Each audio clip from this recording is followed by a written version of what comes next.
Tere jälle, sõbrad, kuulajad, kaasamõtlejad. Üliäge, me oleme jõudnud 30. Onkoloogika podcasti saatesse. Ise ei pane tähelegi, et nii pikk maa on juba käidud. Aga siin me tõesti oleme, Pille ja Kristel. Kristel ja Pille. Ja täna on meil külas mees Tervisekassast. Kõikide hädade põhisüüdlane alati Tervisekassa, kelle poole kõik näpuga näitavad. Teeme täna asjad selgeks, kas tegelikult ikkagi kõik sõltub Tervisekassast või on meil osapooli rohkem.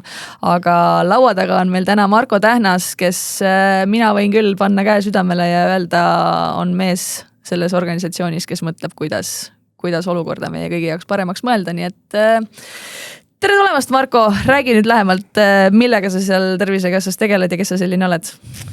Jaa, tere! Kõigepealt hästi suured tänud, et kutsusite. Nii inspireeriv. Tahaks öelda algatus, aga see on palju rohkemat kui algatus juba, et teil on üle aasta kõik hästi toiminud ja 30 saade. Tervisekassas, ma töötan portfellijuhina. Mida tähendab portfellijuht? Portfelliga jänes nagu lotes. Jaa, hullem oleks ilma portfellita.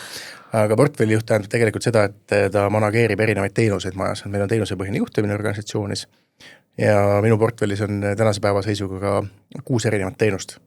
Ja ma arvan, et nii mõnedki neist on nii onkoloogika kuulajatele kui ka tegelikult vähipatsientide jaoks hästi oluline ja ka lähedaste jaoks. Esimene suurem plokk kindlasti portfelli vaatest on ravimid. Ehk siis millised ravimid, kuidas, millal, mis tingimustel saavad Eesti inimestele solidaarselt kättesaadavaks. Siis meditsiiniseadmed. Tänases vaates siis veel meditsiiniseadmed, reformi järgselt, võib-olla ka abivahendid ja muu, et sinna poole me liigume hetkel. Siis hankimine, logistika. Hankimine selles mõttes, et ühishanked ravimitele. Et süke hea koht, kust vabastada raha järgmiste ravimite jaoks, kui ühiselt hankida. Siis kvaliteediteenus.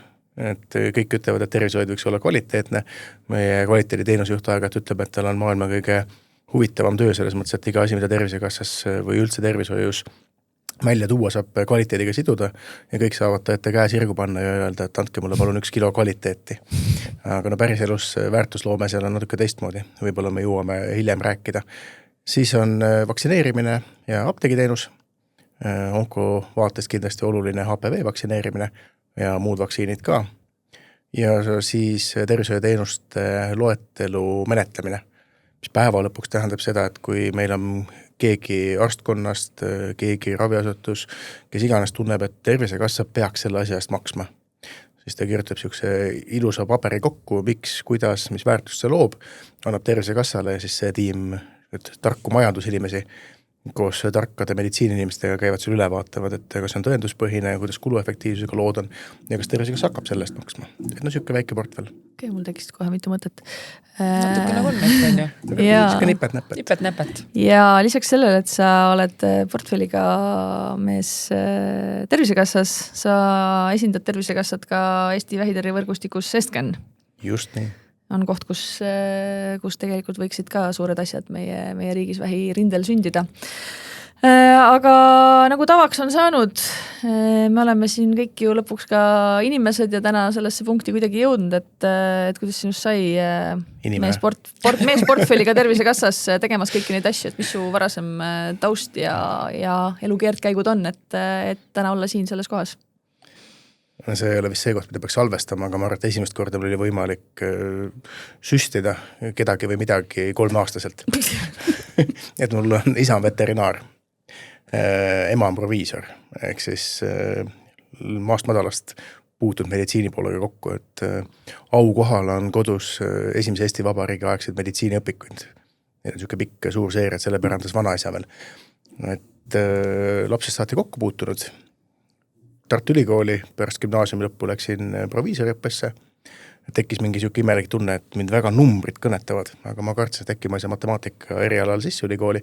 Hiljem tuli välja, et mitte ainult minul ei läinud eksam halvasti, vaid kogu Eestile tegelikult ma oleks saanud küll, sest mul läks keskmiselt vähem halvemini.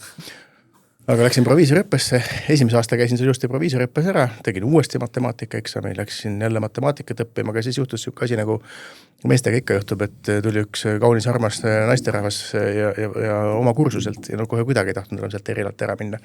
Hiljem hakkas erialaga järjest rohkem meeldima. Et nii ma 2006 lõpetasin Tartu Ülikooli proviisorina. Natuke töötasin apteegis, siis peaaegu 10 aastat ühes tilukeses Saksa pereettevõttes pea 50 000 töötajat üle maailma, ravimitootja, top 10 maailmas. Väga mõnusa ülevaate andis sellesse, mis toimub üle maailma. Ja ma arvan, et mida veel rohkem, et hästi palju väga häid koolitusi ja just kliendi vaade ja inimese keskused, mida inimese jaoks teha. Kui mul oli peaaegu 10 aastat täis ravimitootja juures, siis tuli kõne ühest värbamisagentuurist, kes küsis, et oled sa kunagi mõelnud, et võiks töötada Tervisekassas? No seda kõnet keegi meist ei oota. Jaa, ma olen sellest mõelnud aastaid. Aga teistpidi, kui 10 aastat hakkab täis saama, siis tundub, et võiks midagi teistmoodi teha ja päeva lõpuks 1,3 miljoni inimese jaoks midagi teha versus ravimitootja vaatest võib-olla 100 000, võib-olla 200 000 inimese jaoks. Et see on päris äge väljakutse. Ja sel hetkel siis keskmine inimene mõtleb, et kas ma tahan karjääri teha ja raha teenida või ma tahan midagi suures pildis muuta. Ja ma valisin siis selle teise poole. Ja Tervisekassasse minnes mul üks kolleeg ütles, tol hetkel oli nimi veel Haigekassa, et ole head tee siis selgeks, et kas see nimi kirjutatakse kokku või lahku. Haigekassa siis tookord. Ja väga kähku see selgeks, et kirjutatakse kokku, et mul selline kirg inimeste vastu sai seal niisuguse armsa toe, et ägedad inimesed töötavad kihvti missiooniga, pööraselt tublid ja ettevõtlikud, et väga kihvt organisatsioon. Ja hakkasin alguses tegelema niisuguse lihtsa poolega nagu meie lepingulised partnerid. Sain seda teha ka päris palju aastaid ja Tervisekassal lepingulisi partnerid on niisugune suurusjärk 1500, lepinguid on üle 1000, raha Tervisekassa eelarves sel aastal on 2,6 miljardit ja põhiväljakutse on see, et kui ravirahastamise lepingutega tegeleda, et kuidas siis teha nii, et see ühine tekk, mis meil on, et ei sikuta seda liiga palju ühele või teisele poole, ehk siis, et kui tõmbad kellegi nina väga sooja, siis kellegi varbad hakkavad külmetama selle suure tekkiga. Et püüaks siis ühtlaselt kõiki niimoodi mõnusalt soojas hoida. Lugesin kusjuures, täpselt kui ta nüüd räägib seda, siis ma lugesin hommikul seda artiklit ja mulle nii meeldib see sõna, mis seal välja toodi, sa oled ise nimetanud seda nagu tasakaalulaud. Ja see on see või tasakaalulaud. Mega hea sõna on see.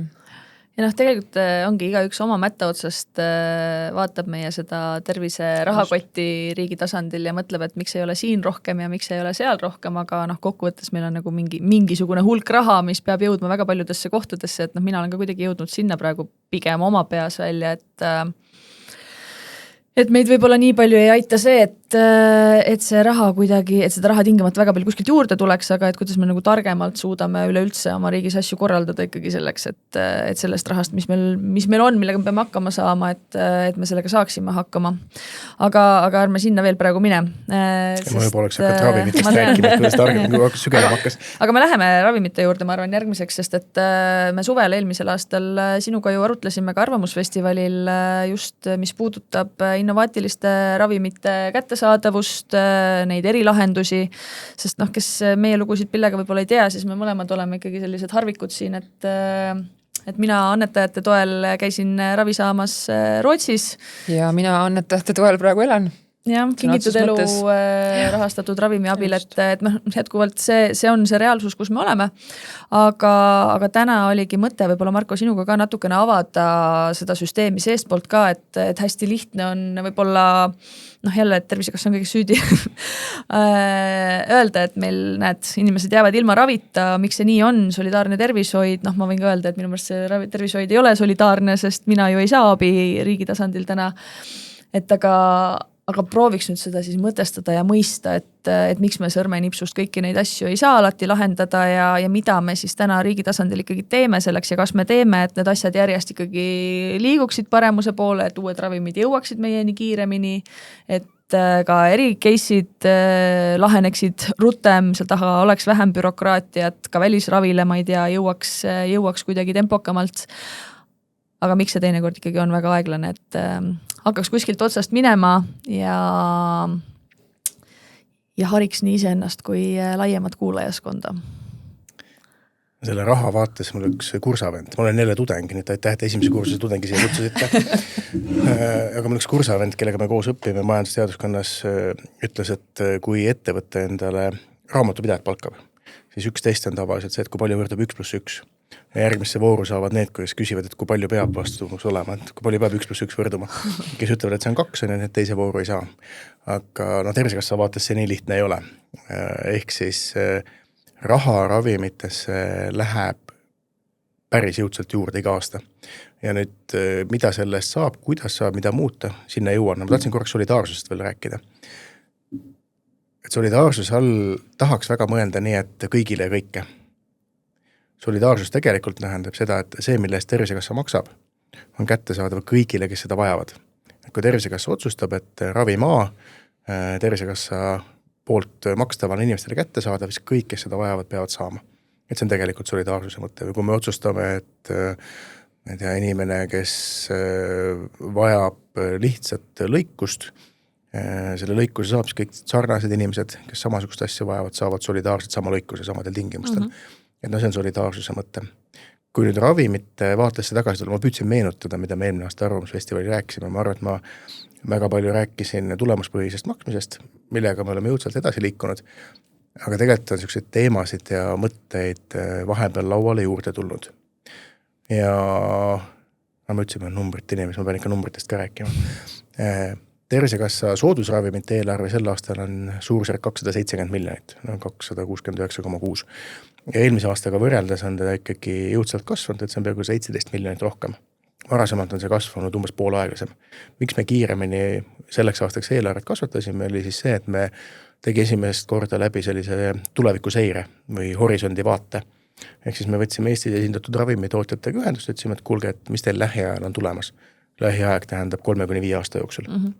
Ja mis ravimid üldse teie kaudu tulevad maailmas kättesaadavaks, millal need Eestisse tulevad, kelle jaoks, mis hinnaga ja proovisime siis niisugust tulevikuseiret arvesse võtta, eks kui klassikaline horizon scanning.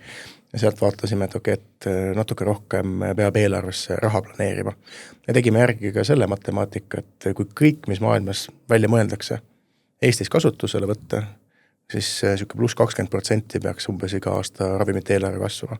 Me jõuaksime üsna kähku sinna 600-700-800 miljoni peale. No seda raha meil ei ole, järelikult on vaja teha mingeid leveleid, et mille alusel me võtame ravimid rahastusele. Mul lobisesin maru pikalt. Ei, Küsi juurde. Sest ma mõtlengi seda hetke me ilmselt ei saavuta, kus kõik ravimid on alati meil kättesaadavad, sest ka minu ravimi puhul oli ju see, et mis just tegelikult eelmine nädal juhtus, et mis see Euroopa see mingisugune organ on, mis peab ütlema, et EMA. Oli ta EMA või ta oli ta mingi Euroopa Ravimiamet on EMA on ja aga see, mida sina mõtled, on üks guideline'ide pool on ju, mida soovitatakse. Sest minu puhul oligi see, et sa võid sinna välisravile minna, kui see oleks mingi muu ravi, millel oleks lihtsalt nagu rohkem veel tõenduspõhisust ja uuringuid, mis ütleb, et sellest päriselt on abi, et siis me saaksime ka riiklikult seda kompenseerida, sest välisravi võimalus meil tegelikult on ju olemas, et mul tegelikult kokkuvõttes see asi vist jäi nagu rohkem selle taha, et lihtsalt see oli niivõrd uus innovaatiline ravim, nüüd ta sai selle heakskiidu, mis võiks luua võimalused seda ka riiklikult tegelikult nagu välisravi mõistes rahastada, mis on ülisuur asi, sest siin ma olen 13 kuud remissioonis, ma tegelikult ei ole seda ka jaganud, et MRT oli jälle korras tänu sellele samale ravile, millest ma oleks muidu ilma jäänud. Hurraa! Yeah. Aga mind sellest ei tahtnud ma praegu rääkida. Lihtsalt, kui me mõtleme ka kingitud elu peale näiteks, kes täna teeb erinevaid ravimeid ka kättesaadavaks, siis sageli seal ikkagi on ka sellised ravimid, mida riik täna ei saa veel pakkuda, aga miks ta ei saa pakkuda? Mulle tundub, et me võiks selle korra üle käia, et miks on mingid ravimid, mida inimesed kingitud elu kaudu saavad, aga mida me riiklikult ei saa. Kas see on see, et me ei ole jõudnud veel mingit protsessi läbi teha, et neid kinnitada, kas need ei ole piisavalt tõenduspõhised, kas nad maksavad liiga palju, kas, mis need nagu põhjused on, et miks fondi kaudu saab ja riigi kaudu ei saa?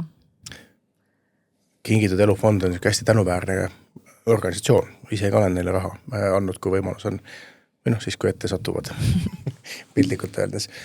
Ja kingitud elufond on tubli, ta võtab need inimesed enda varju alla, kes Tervisekassa vihmavarju alla ei mahu. Et kui meie kaudu saab abi 99%, siis 1%, kes ei mahu, vajab ka abi. Mida nad teevad hästi, on see, et nad ikkagi ka eelselekteerivad, et nad täiesti meelevaldselt ei jaga toetuseid. Just nad väga tublid selles mõttes. Nüüd, selleks, et üks ravim üldse saaks soodustusele, siis klassikaliselt peaks keegi tahtmata soodustusele saab. Kui me räägime nüüd ravimites, mida haiglates kasutatakse, siis ajalooliselt käis see nii, et mingi erialaorganisatsioon pidi ütlema, et me tahame. Näiteks onkoloogide selts ütleb, et meile see uus ravim on vajalik, palun hakake maksma. Täna võib ka tootja ise sellega pöörduda, et aastaid tagasi seda võimalust ei olnud, mis on tegelikult tootjate jaoks teinud ligipääsu lihtsamaks. Kui me räägime soodusravimitest, see on mida inimene retseptiga apteegist ostab, siis soodusravimite puhul tootja ise tuleb, ütleb, et mul on hea ravim, palun riik makske selle eest. Ja väga lihtsustatult öeldes ravimi puhul vaatab Tervisekassa sõltuvalt sellest, kuhu ravim tahab tulla, 2 asja. Mis kasu ta toob ja kui palju see kasu maksab. Kasu jaoks on siis siuke mõiste nagu kvali, ehk siis kvaliteetselt elatud eluaastad. Ja kui võtta ravimiuuringu tulemus ette, siis sealt on võimalik välja arvutada, et kui palju lisa kvaliteetselt elatud eluaastaid see ravim annab ja siis on sellel kvaliteetsel eluaastal oma hind. Kui meil on näiteks täna kasutusel ravim, mis maksab 1000 eurot karp, tuleb järgmine ravim, mis ütleb, et ma toon juurde 0,5, 1,0 kvali, siis selle 0,5 kvalil on oma hind ja selle võrra siis me oleme nõus 1000 eurost rohkem maksma. Või kui on 10 eurone ravim, maksame 10 eurost selle võrra rohkem ja nii edasi. See on niisugune klassikaline pool, kus keegi ütleb, et ma olen kellestki parem. Ma toon uue ravimi, see on parem kui senine. Siis on sellised ravimid, mille kohta öeldakse me too, mina ka. Ma tulen uue ravimiga, aga teeb sama head tööd kui senised ravimid. Siis nende puhul efektiivsus on tõestatud läbi uuringute, et annab sama hea tulemuse ja mida meie tahame siis saada on see, et keegi tuleb konkurendiks kõrvale, me tahame natuke paremat hinda saada. See parem hind võib olla 5%, 7%, 10%, kusagil seal vahel. Ehk siis me ütleme, et väga hea, me too, tule loomulikult, inimestel on rohkem valikuid. Arsti vaatest, et kui ma olen esimese ravimiga proovinud, ei saanud tulemust, mul on nüüd järgmine, mida proovida. Sel juhul me tahame natukene soodsamat hinda saada. Siis on olemas geneerilised ravimid, ehk siis põhimõtteliselt sama ravim, millega kunagi ammu innovaatilisena turule toodi, lihtsalt innovatsioonist on möödas 10 aastat ja nüüd võib seda siis järgi teha, sama innovatsiooni valemi alusel. Tullakse sellega turule ja siis me ütleme, et väga hea ja hind võiks olla vähemalt 30% soodsam. Esimesel, kes tuleb. Teisel, kes tuleb veel natukene soodsam. Ja nüüd need kohad, kus me soodsamat hinda tahame, olgu see siis me too või geneerilised ravimid, selle raha me omakorda tõstame siis innovatsioonipotti, kus me saame innovatsiooni juurde osta. Siin on võib-olla 3-4 hästi olulist punkti. Et kui Tervisekassa ravimite eelarve sel aastal kasvas siuke suuruseks 17 miljonit, siis esimese teise kvartali need me too ja geneerilised ravimid tõid meile lisaks üle 4 miljoni võitu juba. Et saame sealt raha tagasi. Kokku 21 miljonit, mida kasutada. Ja teine oluline punkt, mul oleks mõte nii lendu, et ma ei mäleta, mida tahtsin öelda, aga ühesõnaga siit me saame raha juurde. Teine pool on siis, kuidas innovatsioon turule saab, siin me mõtleme uute meetodite peale ja mida tootjad meile tavaliselt ütlevad on see, et mida rohkem te olete nõus maksma, seda kiiremini me tuleme turule. Ja nüüd, kui me jõuame ringiga tagasi sinna selle juurde, et inimene ei saa onkoloogilist ravimit Tervisekassa poolt, siis klassikaliselt ongi 2 väljakutset, kas ei ole tõendatust või hind ei vasta. Väga lihtsustatult. Ja nüüd tõendatusega on erinevad väljakutsed, onkoloogilises kõige levinum on see, et neil on esimese põlvkonna ravimid, teise põlvkonna, 3., 4. põlvkonna, ja kui nüüd tuleb 4. põlvkond turule, kes on ennast võrrelnud 3. põlvkonna vastu oma maailmauuringutega, aga Eestis me istume teise põlvkonna peal, sellepärast, et 3. põlvkond ei tahtnud tulla, siis meil puudub võrdlus teise põlvkonnaga ja meil on väga raske öelda, et kui palju see 4. põlvkond peab teisest põlvkonnast rohkem maksma. Et sama mure, mis sellel on tootjal, on ka meil. Aga lihtsustatult öeldes, et Eesti inimeseni ravim tavaliselt ei jõua siis, kui punkt 1 ei tea, kas töötab või kui hästi töötab, kuidas me seda mõõdame. Või teinekord meil on ka eriarvamus selles osas, et kui meie ütleme, et see annab 0,5 kvaalit, ehk siis kvaliteetselt elatud eluaastat, tootja jõuab 1,0-ni. Ja siis meil on mingid erinevad aluspõhimõtted, mille järgi me seda teeme mõnikord. Või siis ei saa hinnas kokkuleppele. Aga veel numbreid? Jah. Ma olin numbrite inimene, tahtsin matemaatikat õppida. Ma just mõtlengi nüüd, mind ennast lihtsalt ajas hästi kettasse ka see, vaata, see kvaliteet või need kuud, mida sa elad siis paremini.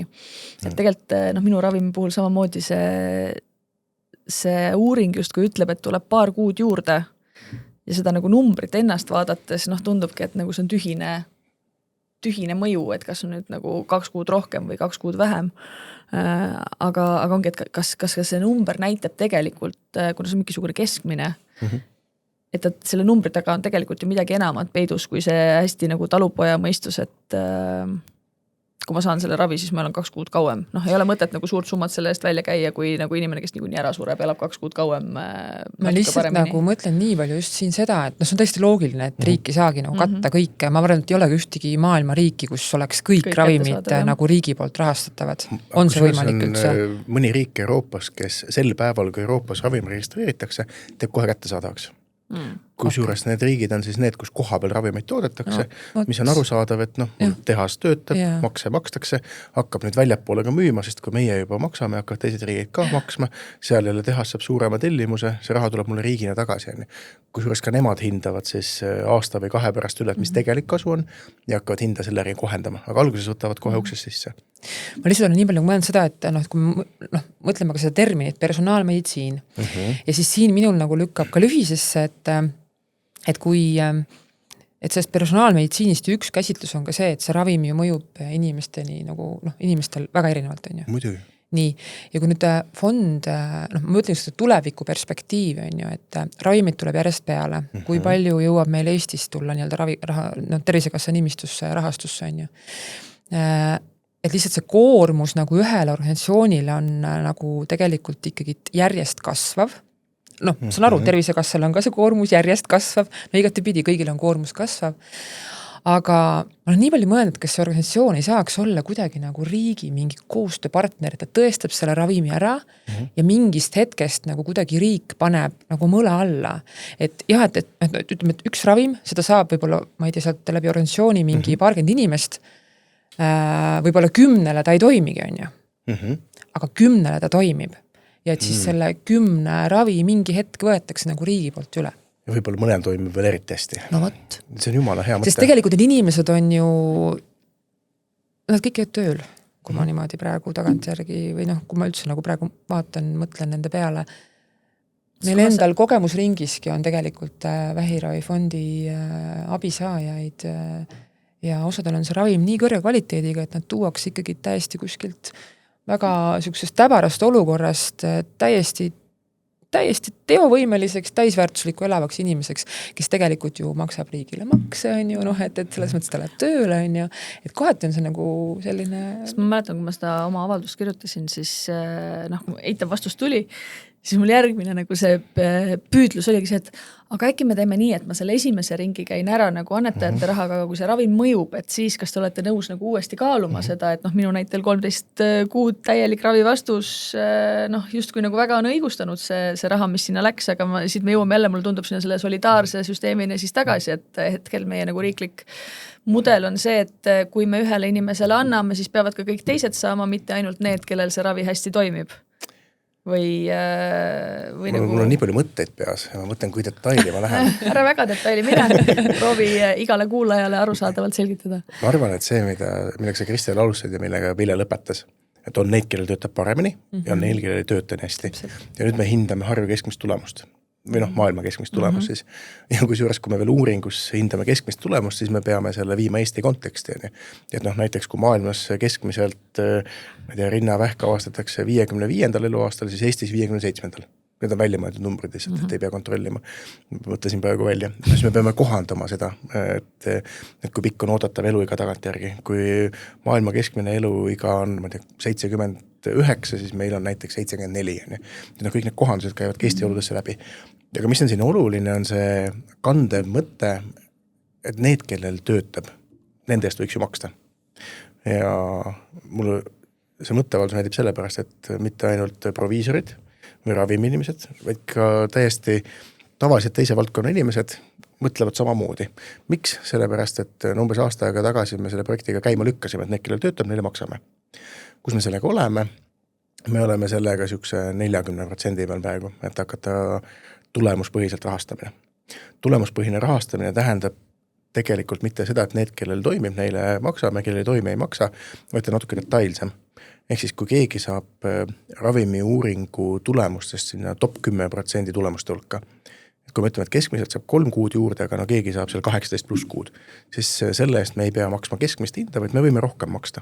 See on väga hea tulemus. Kui keegi saab sellise uuringu keskmise tulemuse, siis maksame keskmise hinna. Aga kui keegi saab uuringu keskmisest väiksema tulemuse, siis maksame väiksema hinna. ja niisugune klassikaline arusaamine on see, et kellele te nüüd vähem tahate maksta ja kellele rohkem. Eestis näeb see välja niimoodi, et enamasti ravim tuleb läbi haigla tellib hulgilaost, maksab, võtame selle lihtsa näite, 1000 eurot karp, tuleb haiglasse, haigla esitab meile arve 1000 eurot karbi eest. Meie maksame 1000 eurot haiglale ära, haigla on maksnud 1000 eurot hulgimüüjale, hulgimüüja on maksnud 1000 eurot tootjale, tootja saab 1000 eurot kätte. Nüüd Tervisekassal on tootjaga omavahel leping tehtud. Et vaadake, et need, kes siin saavad väga hea tulemuse, kes need top 10% on, kes saavad 18 pluss kuud näiteks juurde, no nendest me võime maksta välja mõeldud numbrid, aga ütleme 5000 eurot karp. Ja nüüd need, kelle tulemus on väiksem, nende eest me maksame, ma ei tea, 1000 eurot, mõnest 500 eurot ja mõnest ei maksa üldse, tahame kogu raha tagasi saada, mis me maksime. Ja hiljem me siis tootjaga otsa arveldame selle vahe kinni. Mis tootjad sellest arvavad? Tootjate võtme küsimus on see, et oota, kuidas me selle maksmise metoodika paika paneme. Ja nüüd see 40%, kus me oleme, meil on nüüd järgmise 2 kuu jooksul vaja tootjatega paika panna, seal on mudeleid 10 pluss erinevat, mida kasutada. Ja see ei ole nüüd see koht, kus üks särk läheb kõigil ühtemoodi selga ja istub sama hästi, et natukene ma neid mudeleid kohandada vastavalt ravimile. Aga see on jälle mingi praktika, mis mujal maailmas kuskil selliselt on juba kasutusele võetud, me praegu leiutame siin täitsa nagu ise mingisugust süsteemi. Ma arvan, et me teeme upgrade'i sellele, et seda on proovitud Itaalias, Prantsusmaal, Saksamaal, kuhu nad kinni takerduvad, on andmed. Eesti pluss on see, et meil on võimalik andmeid saada, nüüd on siia väikse aga pärast selgitan, miks see aga on, ja teine pluss on see, et me oleme hästi läbipaistvad. Kui Tervisekassa kodulehelt mingeid andmeid vaadata, siis näiteks mitu ravimiretsepti, millisele ravimile osteti eelmine nädal on täna võimalik Tervisekassa kodulehelt vaadata. Milline haigla, millist teenust eile osutas, on täna Tervisekassa kodulehel näha. Kui palju me sellest maksime. Ja meil on nagu täielik läbipaistus ja kui me sama läbipaistus anname ka tootjale, et need andmed, mida Tervisekassa kasutab, on samal hetkel Tervisekassale ja tootjale kätte saadavad, siis see kasvatab usaldust ühelt poolt, aga teiselt poolt võtmeküsimus on, millised andmeid me küsime, kas andmed on standardiseeritud ja mis hinnastusmudel seal taga on. Need on kõik hästi lahendatavad selles mõttes, et andmetele ligipääs Tervisekassale on tekkinud, terviseinfosüsteemi andmeid Tervisekassa saab kasutada. Varem olid meil ainult raviarved ja retsepti andmed, nüüd on meil terviseinfosüsteemi andmed ka olemas. See on niisugune väike aga, et Eestit väga kiidetakse maailmas, et lihtsalt teil on digitaalsed tervishoiu andmed keskselt kõik olemas, aga need digitaalsed andmed on meil siis niisugune, kuidas nüüd piltlikult öelda, et meil on niisugused suured puust kastid, kus on hunnik elektroonilisi PDF-dokumente, kus tuleb käia otsimas. Need ei ole standardiseeritud andmed, et kui ma ütlen, et ma tahan sellise onkodiagnoosiga patsienti, sellised näitajad, siis ma ei saa seda keskselt kohe kätte ja mul ei ole võimalik seda jälgida. See on see, millega me siis nüüd hetkel tegeleme, et standardiseerida andmed. On niisugune üle-Euroopaline andmestandard kokku lepitud, arstidega koos on võimalik see tööle panna, meie ambitsioon on selle aasta lõpuks see kokku saada. Ja siiamaani 3 vähikeskust, mis Eestis on haiglate baasil, et nemad on valmis kaasa töötama. See on nüüd juba täitsa suur andmete projekt, mis on täitsa suur eraldi teema. Ei, aga seda on vaja selleks, et tulemuspõhiselt maksta. Muidu ei ole võimalik tulemuspõhiselt maksta. 40% saaks lõpuks töökäigust 100% ja lähekski käiku. Ja kui me täna jõuame sinna, et andmed on meil nüüd korras ja standardiseeritud ja arstid on motiveeritud, mitte sellepärast, et toime saame korras andmed, vaid arstid on motiveeritud sellepärast, et toime saame uued ravimid kätte saadavaks. Kui see saab tehtud, siis järgmine samm on leping tootjaga ja karp patsiendi kätte. Ja nüüd millise tootjaga, milline leping, ma ei tahaks nagu uhkustada. Ma siis uhkustan, aga ütleme nii, et tahtid on ja päris mitmed ja nüüd on see koht, et kuidas me prioriseerime, et kellega me alustame ja prioriseerida saab niimoodi, et milline tootja, millise ravimiga, millist ravimit onkoloogid tahavad ja siis võib-olla minu jaoks kõige olulisem koht, et kus meil on lüngad ravis, millist auku meil on vaja täita. Ja nüüd samas see tulemuspõhine maksmine üldse on, et see millest mõtte tõid, et äkki need, kellel toimib hästi, äkki nemad saavad, et see ei lahenda kõike. On väike osa lahendust. Tegelikult siia juurde tuleb näiteks neoadjuvant ravi on. Ehk kui mul on ravi sellises etapis, kus ma veel elulõpuravi ei vaja, seda viimast sammu, et mul on võimalik meil kontrolli all hoida. Et ma olengi täna remissioonis, aga mul on vaja võtta ravimit, et olla järgmised 10, 20, 30, 40 aastat elus ja eluterve. Et seal meil on ka muudatust vaja just hinnastamise osas, ehk kui palju me siis oleme valmis selle kvaliteetse eluaastast maksma. Sellepärast, et tootjad saavad väga hästi aru, et kui neil on ravim, mis pikendab eluiga väga palju ja varasemas etapis, et siis tahaks selle eest motiveerivat hinda küsida. Ja meie väljakutse on see kinni maksta. Tundub, et me jõuamegi nagu selle juurde, et siin ongi need erinevad osapooled, et esiteks meie täna arstid ja ka ravimitootjad peavad ise küsima uusi ravimeid, on ju, et see motivatsioon peab olemas olema, siis meil peab olema mingisugune mudel, kuidas me erinevaid case'e käsitleme ja jõuame ka selle tulemuspõhise lahenduseni, siis on meil kuskil veel tegelikult ravimitootjad, kes tahavad raha teenida ja kellega on vaja ka läbi rääkida, et me ei maksa iga hinda, mida küsitakse, vaid tegelikult on vaja saada ka mõistlikud hinnad kätte ravimitootjate käest, et mis juhtuks turul, kui iga riik maksaks ravimitootjale täpselt selle hinna, mida ravimitootja küsib, et ilmselt oleks oluliselt vähem ravimeid vist kättesaadavad. Või läheks rohkem raha. Jah, sest ma mõtlengi, et raha saaks otsa lihtsalt, et me ei jaksaks kõige eest maksta, kui neid läbirääkimisi seal ei oleks ja mul tundub, et need läbirääkimised vist omakorda võtavad ju ka aega, et ma ei kujuta ette, et kas see on nagu see, et see hind, too hind, ei, me võtame ainult selle hinnaga okei deal ja nüüd lähme edasi või tegelikult need läbirääkimised kestavad nagu mingi oleks see nii lihtne. Tegelikult aususe ja läbipaistvuse huvides Eesti tootjad on nii koostööaltid. Ja mida ma võib-olla teistes riikides varasemalt nii hästi ei mäleta, aga mida Eestis väga hästi tehakse, on see, et Eesti tootjad mõtlevad nii hästi Eesti patsientidega kaasa. Et neil ei ole ainult see, et minu tootjafirma A, kes on börsil ja teenib kasumit, peab saama võimalikult hea tulu, vaid Eesti patsient peab saama võimalikult hea ravimi. Ja sealt tegelikult tuleb see paindlikkus, ega põhjus, miks Eestis ravimid on ikkagi oluliselt soodsamad kui muudes riikides. Tootjad pingutavad väga hästi kaasa. Mingit tuleb neil lihtsalt lagi vastu. Ja kuidas see läbirääkimiste pool välja näeb? Jõuame sinna 0,5 kvalini, ütleme, et me oleme nõus nii mitu 1000 eurot maksma, tahame teilt saada näiteks 18, 28, 74% allaindust, ei ole ebatavaline. Ja siis see tootja Eesti esindaja saab meilt infot, et tahan 74% allaindust, kohe saad Eestis müüma hakata. Siis tema läheb oma emafirma juurde. Et olgu see, ma ei tea, Berliinis, Pariisis, Londonis, Jaapanis, kus iganes, ja peab sealt saama nõusoleku. Seal tavaliselt öeldakse, et see on väike riik, 1,3 miljonit inimest, et nagu väga huvitav ei ole, et ei tee 70, teeme 60. Ja siis see tootja tuleb meie juurde tagasi, et kuule, need 60 sain. Ja siis me ütleme, et hea küll, 60-ga me saame küll, aga siis me peame panema siuksed piirangud peale näiteks. Ta ikkagi nagu täitsa siuke ping-pong käib, kuni lõpuks mingisugune kompromiss leitakse. Käis, et Baltikum kokku, et Baltikum kuskilt, kas see ei ole mingi üldse teema? See on täiesti eraldi saade, ma ütleks. Ärme siis sinna läheb praegu. Aga see on rohkem hangete poole pealt. Nüüd ravimi otsuste poole pealt sellest aastast on ju, või tegelikult eelmisest aastast on ravimite ühishindamised üle Euroopa. Ja kui on üle Euroopa ära hinnatud, siis iga riik ise ei pea hindama, et seega natukene kiirendab protsessi. Aga mis ma tahtsin turule tuleku ajast rääkida? Euroopa ravimitootjate ühendus mõõdab sellist näitajat nagu weight, ehk siis sõna nagu oota inglise keeles. Weight raport, kus siis mõõdab, et kui palju ravimeid, kui kiiresti, millises riigis turule tulevad. Eesti on seal selline, tahaks öelda tubli keskmine, kui tubli keskmine tähendab sellist tagumist kolmandikku. Aga umbes selle koha peal on siis Eesti täna. Ja tootjad on tublidalt seda raportit meiega jaganud, meie veel tublimad neiud on selle ilusti läbi ekseldanud ja mida me seal näeme on see, et see, mida Eestis tehakse, ei paista alati raportis väga hästi välja. Ehk kui meil on tulnud näiteks 200 uut ravimit ja näiteks 25 erinevasse kohta toimima, siis meie võtame selle ühe koha, kuhu on tulnud 5 ravimit ja tahame vähemalt ühte turule saada. Et võib-olla me kõiki 5 ei tahagi. Mõnikord saame 1, mõnikord saame 2, et selles mõttes Eestis turule tulemise aeg kaugelt tulles paistab kehvem välja. Aga selle vastu on ka erinevaid motivatsioonimehhanisme, kuidas saada tootjate ja riigi vahel paremaid kokkuleppeid. Aga ma tean, meil on Pille üks ühine südame teema ka.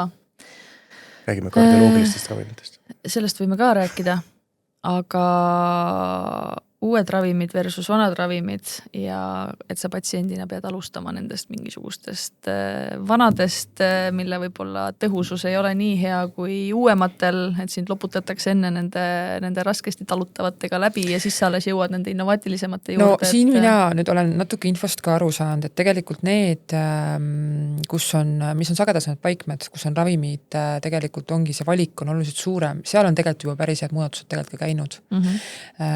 Mina olen lihtsalt siuke hästi keha variant, sest et minu nii-öelda siis vähivorm on hästi kehva keemiatundlikkusega, seal ei olegi väga seda preparaati, ehk siis see sama preparaat, mida ma esimest korda sain, ongi aastast mingi, ma ei tea, 70.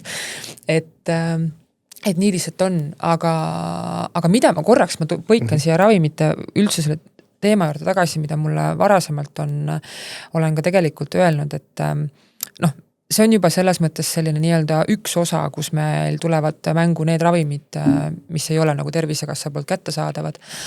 Aga ma olen alati öelnud inimestele, et minge vaadake oma neid arveid, mida tegelikult teie eest Tervisekassale tegelikult esitatakse. Tavainimese jaoks on tegelikult kõik tasuta, on ju, et okei, visiitasu me maksame, aga operatsioonid, mingid sellised need kõik on patsiendi jaoks tasuta ja sageli läheb sealt see väärtushinnang, puudub see sageli tegelikult. Et ma ikkagi kutsuks inimesi üles, eriti veel, kes on sagedasem meditsiini nii-öelda teenuse kasutaja või tervishoiu teenuste külastaja, vaadake need arveid. Need ei ole mitte väiksed. Ja seal juures ka kõik need, see on veel ka tegelikult eraldi saade tõenäoliselt, et meil on inimesed, kes iga asja pärast on arstil ja kasutavad kõiki teenuseid, siis on need, kes sinna ei jõua, aga et kõik need käin korraks visiidil, see kõik tegelikult on ju ka kulu Tervisekassa jaoks, on need samad koodid liiguvad kohe Tervisekassa suunas, nii kui mingisugune kontakt tervishoiuasutusega toimub, et sinna ka ju läheb raha. Et see on jälle see nagu patsiendiga harimine, kaasamine, kvaliteedi teema, mille juurde me jõuame ka, aga ma ikka tahaks hüpata tagasi sinna, mis palju ma õhku viskasin, et Marko korra sinu käest küsid, kuidas meil täna sellega on, et kas see on nagu mingi hierarhia siis, mis järjekorras sa saad neid ravimid, tegelikult on ju ravijuhised, on, millest me mingit tüüpi patsiendi puhul alustame, aga kui siis on tulnud turule mingisugune uuem ravim, mis on saanud ka Tervisekassa poolt näiteks rahastatavaks, mis on andnud paremaid tulemusi, siis kas täna meil on võimalik arstidel kohe selle uuema juurde pöörduda, et ta ei pea alustama kuskilt mingitest soodsamatest lahendustest või seal ei ole tegelikult seda mingisugust küüru ees või saad sa aru, mis ma mõtlen? Mul on üks organisatsiooni juhtimise õppejõud, kes iga küsimuse peale ütleb it depends. Need on üks lemmiklaused, ma olen selle talt üle võtnud, et siin on samamoodi it depends. Et millisest ravimist me räägime, millisest paikmast me räägime. Lähenen kahest täiesti erinevast nurgast. Et üks pool on see, et meil on täiesti uus innovaatiline ravim. Aga väga innovaatilise hinnaga ka. Ja nüüd selleks, et teha ta üldse Eestis kättesaadavaks, siis me hakkame seda piirama. Et kui me võtame selle sama uuringu tulemuse, et keskmine elulemise paranemine näiteks oli 2 kuud. Aga nüüd me leiame, et seal on üks populatsiooni alagrupp, kelle keskmine paranemine oli 6 kuud. Ja siis me ütleme, et kuule, aga võtame selle gruppi, sellest me olemegi nõus 3 korda rohkem maksma. Ja siis sealt tulevad piirangud, et mul võib see diagnoos olla, aga kui mul ei ole seal muid näitajaid paigas, et ma ei tea, neerufunktsioon on väga alla käinud või et on mingi kaasuv muu teema või et mul on väga spetsiifiline marker. Et kui mul neid asju kõrval üles, ma seda ravimit ei saa. Aga kui mul on need asjad olemas, mis tõstab mind sinna +6 gruppi, +6 kuud gruppi, siis selle eest on Tervisekassa nõus 3 korda rohkem maksma ja siis ma saan. Ja siis me jõuame tootjaga mingi kokkuleppeni, selliste piirangutega me oleme nõus seda hinda maksma ja siis ongi rakendustingimused Tervisekassa keeles on seal peal. Et need asjad tuleb ära kontrollida, kui need on nii-öelda positiivsed, siis jah, sa saad seda eriti uut ja eriti innovaatilist ravimit ja eriti innovaatilise hinnaga. Ehk see ei ole ka alati see, on ju, et kas ma arst nüüd pakub mulle mingit täiesti uut ravimit või ei paku, see ei ole mitte see, kas arst tahab või ei taha, on ju, vaid seal on ka mingisugused reglemendid ikkagi ees. Miks ma seda küsin lihtsalt, mul on siiamaani kummitab, ma ei mäleta, kes onkoloog oli, kes seda ütles, aga see siuke nagu õhkav unistav lause, et aga äkki me lähitulevikus saamegi keemiaravist üldse lahti. Lihtsalt need kõrvalmõjud, see kõik see läbi loksutamine, et sa kurnad selle organismi teatud ravitüüpidega vaata nii ära, kui tegelikult on paralleelselt juba olemas ka midagi, mis natukene vähem sind võib-olla loksutab, et see on võib-olla see ka koht, kust kohast see küsimus tuleb, et mõnikord me jõuame nende ravimiteni alles siis, kui see organism on juba nii ära koormatud, et tegelikult see keha ei pea enam vastu sellele kõigele, et kui oleks võib-olla esimese hooga seda mingit asja saanud, et siis oleks olnud lihtsam kõigega toime tulla, aga võib-olla see on hästi nagu pealiskaudne käsitlus sellele teemale. Lihtsustavalt tegelikult ei ole pealiskaudne, päris tabavalt küsitud. Ja mulle meeldis, kui Pille vastaks, ta mõne minu küsimuse vastas enne nii hästi ära. Aitäh selle eest. Aga kui nüüd lihtsustada, nagu väga lihtsustada, ja võtame selle keemiaravi näite. Kui meil on mingi ravi aastast 1970, mis aitab 90% inimesi ja maksab sente, siis me kõigepealt kogu populatsiooni laseme sellest ravist läbi, sest 90% saab abi ja väikse rahast. nüüd meil jääb 10%, võt nemad siit abi ei saanud, aga nad pidid sellest masinavärgist läbi käima. Nüüd me võtame järgmise sammu, võib-olla oleme jõudnud aastasse 2000. Palju moodsam ravim. Aga maksab mitte enam sente, vaid maksab 100 eurosid. Nüüd laseme selle 10% sealt 100 eurostest ravimitest läbi. Sealt 90% saab abi, aga viimased 10 jäävad ikka ilma. Ehk siis esialgses populatsioonis meil on 1% alles, kes ei saanud esimeses ega teises astmes abi ja nüüd me oleme siin 3. astmes. Fine, nüüd võtame need 10 000 ravimid või 100 000, proovime need ära. Ja kui seal ka veel kõik ei saa abi, sinna jääb ka veel mingi viiendik, siin ka enam abi ei saa. Aga nii on see redel üles ehitatud, kui me alustaksime kohe alguses nende kas 100 või 10 000 eurodega, siis meil oleks päris kõrge sotsiaalmaks Eestis. Seda nüüd kõike vaata kuulates ongi, et see on nüüd rahavaade. Jaa, aga tihti jäävadki vaata kõlama lihtsalt need lood, et miks tundub, et nüüd kuidagi saadakse vana ravi ja ei saada õigeid asju kätte, aga see on tegelikult jälle see nagu väga väike osa inimestest, kes nendesse olukordadesse satub, et ikkagi väga suur osa inimestest on täna meie ravi kätte saada. Neil on lõpuni kaetud tegelikult erinevate... Et lihtsalt tahaks selle nagu, et see jääks kõlama nüüd, et meil on nagu jube halvasti asjad kätte saadavad ja ainult saab mingid halbu ravimeid, vaid me räägime tihti nendest nagu aga sageli on see mingi siuke teema, mis minust nagu jääbki vaata, et nagu patsiendivaade süsteemile, süsteemivaade nagu patsiendile, et see on siuke nagu mingi aegumatu teema. Tegelikult on see õige ja millest ma ise unistan, ma jõuan nüüd otsapidi ravi kvaliteedi juurde, on prommide kogumine. Nii räägi nüüd meile kõigile kuulajatele ka, mis on premm ja promm. Papa ja R-täht, papa Roome alguses on patient reported, ehk siis see, mida patsient arvab. Ja siis kas E või O, E on experience, mida ma kogesin, ja O on outcome, et millise tulemuse ma arvan, et ma sain. Ehk siis pre ja pro meil paigas patient reported outcome või patient reported experience. Ja nüüd see M-täht lõpus on Mike, see on measure, kuidas me seda mõõdame. Premmid, prommid, mõõdame patsiendi kogemust ja kuidas patsient ise arvab, et ta tulemuse sai. Sealt tahaks väga patsiendi häält juurde saada. Ja see on nüüd see koht, kus saab küsida, et andke mulle palun kilo kvaliteeti. Kus me sellega täna oleme, on see, et meil on käivitame hanget, et hankida digitaalne keskkond, kuhu patsient saab seda sisestada. Kõlab juba hästi, 27 aastal keskkond olemas, hakkame kasutama. Nüüd on nii, et iga kord, kui me tahame midagi patsiendi käest küsida, mis iganes küsimus me tahame küsida, et kuidas su kogemus on või kuidas sa arvad, mis tulemuse sa said, mis on tegelikult ju oluline osa raviprotsessist, peaaegu veerandi tulemusest võib määrata. Sõltumata sellest, kuidas arst pingutab või tervisekassa pingutab. Siis meil on vaja iga küsimustikku tõlkida ja valideerida. Tõlkimine tähendab seda, et kui mul on inglise keeles üks küsimus ja ma tõlgin selle eesti keelde, kas see siis töötab samamoodi, kas me saame sarnaseid vastuseid, kas hiljem me saame sama statistikat koguda. Ja see tõlkimine, valideerimine käib laias plaanis on ju, et kogu tervishoid kokku, et kuule, sa käisid arsti juures, sõltumata mis arsti juures, kuidas läks, või et kuule, sa käisid eriarsti juures, kuidas sul läks, või sa käisid onkoloogi juures, kuidas sul läks, või sa käisid onkoloogi juures, rinnavähiga, kuidas sul seal läks. Et igal tasemel on oma küsimustikud, mis tahavad tõlkimist, valideerimist. See on ühtepidi nagu hirmus aeganõudev ja bürokraatlik, aga see on ainuke võimalus saada kasutatavaid tulemusi, mille pealt siis hiljem süsteemi tagasi anda. Ja see on see, mis võtab sinna otsa veel aastaid. Meil on üks komplekt küsimustik Eestis valideeritud. Vaimse tervise hindamisinstrumendid. Neid oli seal suurusjärk 50. Valideerimine võttis aega peaaegu 2 aastat ja maksis 7-kohalise summa. Et meil oleks võimalus Eesti inimestele saata vaimse tervise küsimustikke.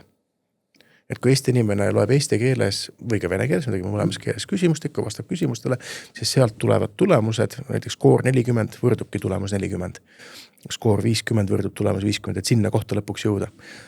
Et see on see, millest ma unistan, et me saaksime päris tagasiside päris inimestelt, mitte seda NPS-i, et soovitad sõbrale, mida võib-olla igalt poolt ei peakski küsima, aga päris enda kogemusest ja päris enda arusaamast, kuidas mu tulemus on rääkida.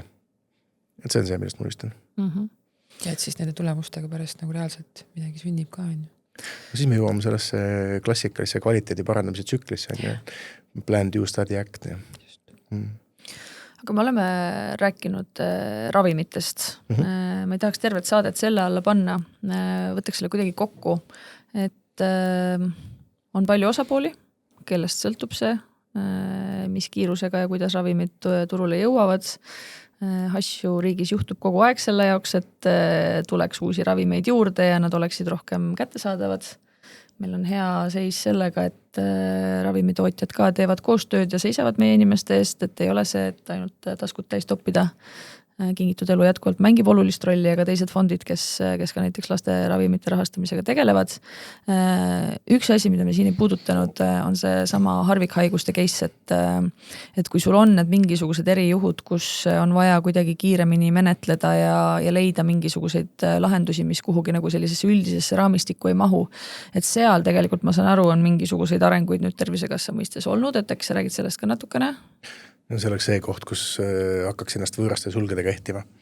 Tegelikult see areng on tulnud Sotsiaalministeeriumist ja ma mõtlen täitsa konkreetset inimest seal taga, kes selle käima lükkas. Ja nüüd me oleme lihtsalt jõudnud sinna, et meil on võimalik läbi erimenetluskorra, lähitulevik on nädalad, rahastada ultraharvik haiguste ravimeid. Ultraharvik haigus on see, mida on vähem kui ühel inimesel 200 000 kohta populatsioonis. Okay. See on ultraharvik. Ja see on nüüd haigus, mitte haiguse alamtüüp on ju. Näiteks, et mul on, ma ei tea, rinnavähk, aga mingi kindla markeriga on ju. Siis rinnavähk kokku on see, mille levimust me vaatame, mitte seda silmamelanoom võiks sinna kohe nagu kvalifitseeruda on ju. No just. Ja nüüd siis seal on võimalik erimenetluse kaudu. Ultraharvik oli see, et on 200 000 või vähem ja erimenetlus tähendab seda pitlikult, et me ei pea ootama, et tootja tuleb küsima, me ei pea käima Tervisekassa nõukogus sellega läbi, vaid me lihtsalt hindame ära, patsient õige, tulemus õige, hind sobib Tervisekassa juhatusele, kõik. Ja me saame selle fast tracki teha nüüd. Ehk siis, kui see peaks realiseeruma, ma leian ennast olukorras, kus on vaja uuesti ravima hakata, siis arst kirjutab meile. Mu arst kirjutab, teile võtab ühendust ja siis käivad asjad kiiresti ja suunatakse ja rahastatakse eeldatavasti, kui on olemas ravi, mis on ka tõenduspõhine. No matemaatiliselt on 9-12 kuud kokkuhoidu menetluses, mis on päris pikk aeg, kui arvestades, et keskmine menetlus on 18 kuud. Et üle poole saab lühendada. Väljakutse muidugi jääb. Tootja peab ka nõus olema. Et just harvikhaigustega, mida me näeme, on see, et Eesti on nii väike riik, et hakata siia iga kuu 5 karpi tooma eraldi. On suhteliselt tüütu mõne tootja jaoks. Õnneks meil on Eestis neil koostööpartner, kes seda nendest korraldavad, aga see on ühtepidi tüütu. Ja teistpidi Eesti on nõus ultraharvikhaiguste ravimite eest maksma ainult 300 000 eurot aastas. Et võib-olla tahaks natuke rohkem raha saada, mõnel puhul 1 miljon, mõnel puhul 3. Kuidagi peame seal kokkuleppele jõudma. Jah, sest tõesti neid ultraharvikuid tegelikult on ikkagi igasuguseid erinevaid haigusi on üksikud juhtumid, aga neid ultraharvikuid ennast on tegelikult ikkagi päris palju, kes võivad hakata seda lahendust siis vajama. Ja siin on just see aeg on see kriitiline tegur, et patsiendil ei ole vaata aeg oodata. Ja kõigile lihtsalt see pott saab lihtsalt ühel hetkel otsa, on ju, et seal ma mäletan kunagi oli ka see teema, et kas ongi see, et kui sa aasta alguses seda ravi vajad, on ju, et sa taotled ära ja saad selle rahastuse. Tervisekassas nii ei ole. See on Leedus niimoodi, et Leedu, sorry, et ma näite toon. Maikuuks on raha otsas, sorry, said juunikuus Leedus on natuke teine näide, et Leedus täna on suured edusammud sellega, et jõutakse tootjatega hinnas kokkuleppele. Et jah, me oleme nõus seda ravimit riigi raha eest ostma ja siis see kokkuleppe läheb niimoodi paberil riiulisse ja öeldakse, et kui meil kunagi raha on, siis saate. Aga me jõudsime hinnas kokkuleppele. Eestis on siis niimoodi vastukaaluks, et kui me jõuame kokkuleppele, siis inimene saab ravimi kätte ka kohe. Et me ei pea midagi riiulisse panema. Ma loodan, et me kunagi sinna ei jõua, et me peame hakkama midagi riiulisse tõstma rahapuudusel. Okei. Aga ma tahtsin sulle kokkuvõttele 3 asja juurde. No ütle muidugi. Kui ma seda onko peale mõtlen, siis üks on see tulemuspõhine rahastamine, millega me tegeleme. Teine, kus me päriselt muutust tahame, on siis kas neoadjuvantravi, adjuvantravi, mida ma arvan onkopatsiendid võib-olla isegi tahavad rohkem kui tulemuspõhist, mis on kiiremini käekatsutav. Ja 3. küsimus, mida täna tugevalt arutatakse, on see, et mis hinnaga me oleme nõus innovatsiooni sisse ostma. Et kui ravim on nõus väga kiiresti Eestis turule tulema, mis me oleme nõus sellest maksma ja kui kiiresti siis hakkab see innovatsiooni komponent ajas kaduma, et kuidas me hinnas uuesti alla saame. Erinevaid mehhanisme on tööl ja ma olen loomult optimistlik, aga siin ma näen ikkagi täitsa kokkuleppeid sündimas.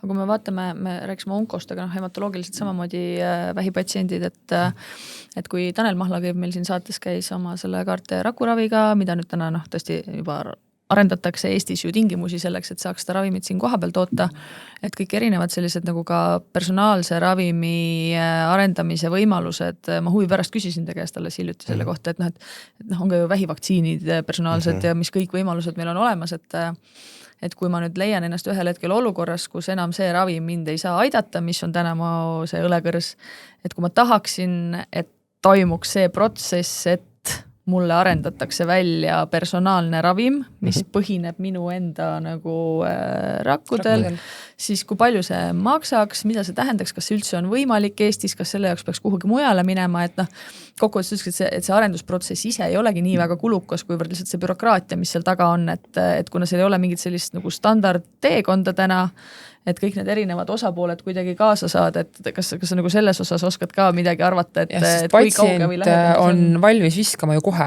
ta kirjutab kas või 20 000 paberile alla, et mis sul enam nagu on ju, et kaarteraviga tegelikult on Eestis ikka meeletu töö ära tehtud, Tanel, doktor Kaare, kõik, kes siin on panustanud, see on megapanus sisse läinud ja see on nii lähedal, et ma oleks mõtlema, millal me eetrisse läheme, mida ma tohin öelda, et ja see on ikka nii käega katsutav, siin on meeletu panus sisse läinud.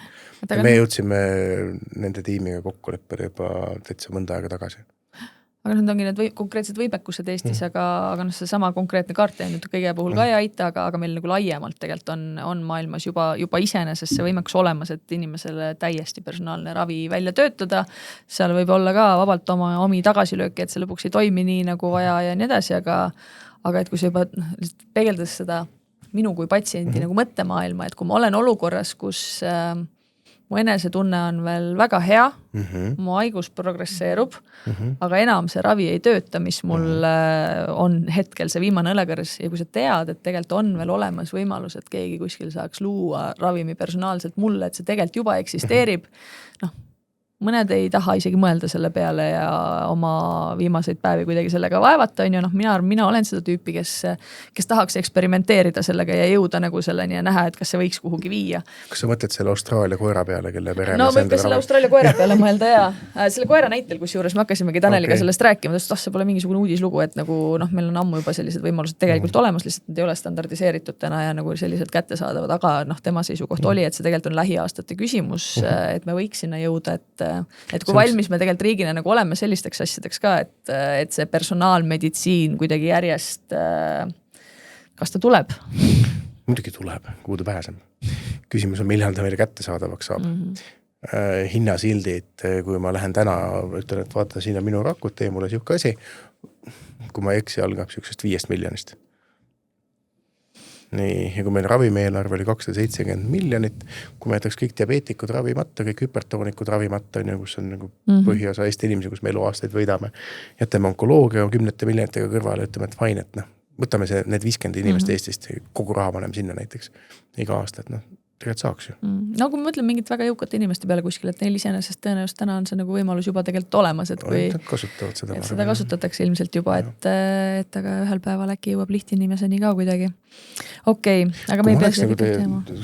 Teie sellise armsa podcasti kuule, tegelikult tahaks väga konkreetset vastust, millal mulle läheb paremaks, millal midagi saab, mina kiiremini. Siis minu optimistlik uskumus on see, et 27 alguses saame tulemuspõhisega katsetama hakata. Realistlik on 27 suvi, et me sinna jõuame. Adjuvant, neoadjuvant, ma arvaks 27 algusesse, et saaks paremaks selle olukorra. Ja nüüd kogu see suur pott 28 äkki ennustan. Ma rääksin 2028, eks need on aastaarvud, millest ma räägin. Aga me oleme tegelikult rääkinud juba peaaegu, et tund aega varsti ravimitest nende kättesaadavusest. Meil on tegelikult väga palju muid teemasid, mida me tahaksime sinuga ka puudutada, et kuna me seda kvaliteeti oleme siin juba natukene puudutanud, kvaliteet on ka meie kui onkoloogika ökosüsteemi vaates väga oluline teema, samamoodi nagu patsientide kaasamine ja võimestamine. Et ma tean, et need kaks on ühtpidi nii sinu laual, kui siis ka sinu jaoks väga olulised teemad, et kus me täna oleme Eestis ja kuhu me tahame liikuda nii kvaliteedis kui selles, et patsiendil oleks oma roll selles süsteemis? Just algab see patsiendi tahtest. Ma näen, et patsiendid järjest rohkem tahavad ja tegelikult panevad ka õlad kokku, et ehtne onkoloogika näide on ju. Kuidas patsiendid panevad õlad kokku ja teevad koos suuri asju, et väga tublid olete nagu päriselt. Nüüd teine pool on siuke mõttemaailm ja kultuur, et mida patsienti ei mõjuta. Ma ei räägi sellest, milline kultuur on arstiteaduskonnas üles kasvades, mida tudengid kogevad ja kuidas õpitakse patsiendiga suhtlema, vaid kultuur just selles mõttes, et kas ma teen oma tööd patsiendi heaks, ehk kogu minu ravitöö on patsiendi heaks, mis on, ma arvan, levinud mõttemall, või ma teen seda patsiendiga koos. See on see, kuhu ma arvan, et ma tahan, et me jõuaksime.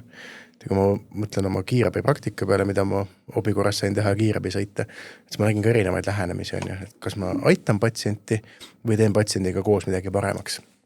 Ja sellest, see on niisugune mõttemalli algus. Ja nüüd, kui me jõuame sinna oma kultuuri ja veendumustega, et me teeme seda patsiendiga koos, siis patsient peab laua taga olema. Nüüd tuleb järgmine väljakutse. Patsient on hea meelega laua taga. Võtame onkoloogika näite. Tublid ja aktiivsed. Mida me teistest riikidest näeme, on see, et kui see ei ole püsivalt toetatud ja rahastatud ja käib õhinapõhiselt, siis ükskõik kui tubli see õhinapõhisus on, see ei ole pikalt jätkusuutlik. Ehk siis tegelikult edukad riigid, mulle meeldib Hollandi näide siin, toetavad patsiendiorganisatsioone, toetavad süsteemselt ja ka kaasavad. Tervishoiupoliitika valideeritakse patsiendiorganisatsioonidega.